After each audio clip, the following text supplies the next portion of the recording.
Ever heard of Thomas the Tank Engine? If you've been around little kids between the ages of 2 and around 7 or so, then I'm sure you have. My son adored Thomas so much that he could name every single train. He knew what color they were and what number they had painted on them. I was glad when I heard that he was coming to visit me over the summer, but I had a ton of work to do, so I bought him a Thomas DVD. I mean, the cover looked innocent enough. What was also interesting was that Thomas was smiling and the little wooden children were waving their arms out in the windows in his, coaches. However, I thought the title was a little off-putting. It was called Thomas and the Children. Now, when I gave my son the DVD, he was so excited.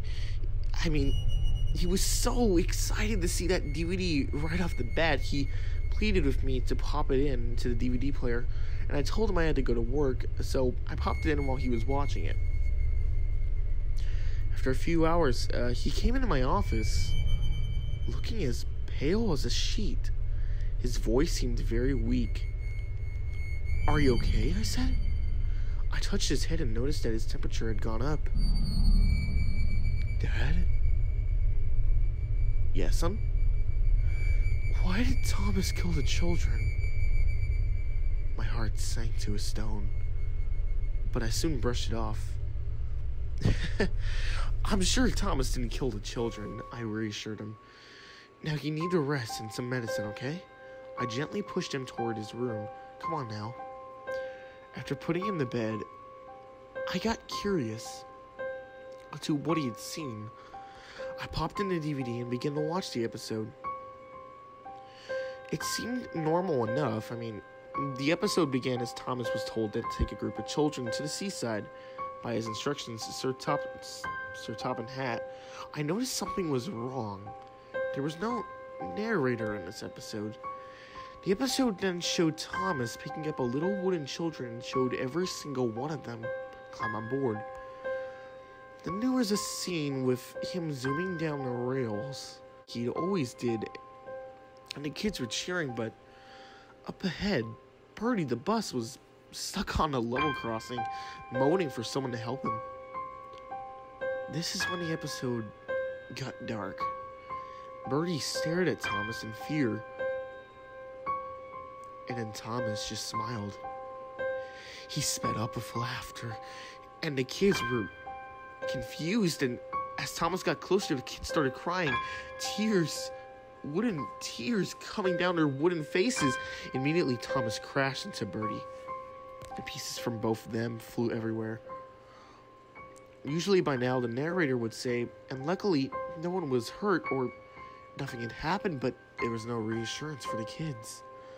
The episode then showed what happened inside the coaches. Wooden limbs were broken off. What looked like actual blood had been splattered everywhere.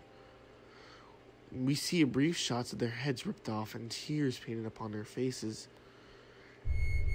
Everything went static, and after that I felt myself boiling over with anger. What the hell kind of sicko could have created something like this? This was too messed up for little kids, I thought, and then I paused the static and I realized that there was a message started to appear on the screen. Like, kill, obey, and multiply, and die. I watched the static and more different messages flashed on the screen, and then on the bottom, on one of them said, "Rip Thomas." I questioned that for a bit. After that, I threw the accursed thing in the trash. After breaking it in half, I would not expose my child to this anymore. However, before going to bed, I checked on my son, and thankfully he was happily asleep, snoring, clutching his teddy bear. However, I did not sleep. I had nightmares from this, one where the children came into my room, but they were lifelike and as tall as a normal person. Their twisted forms grabbed my limbs and pulled me apart while I heard their blasted train laughter. Now I have woken up. covered in blood. Knife in hand. And I'm too afraid to check my son's room.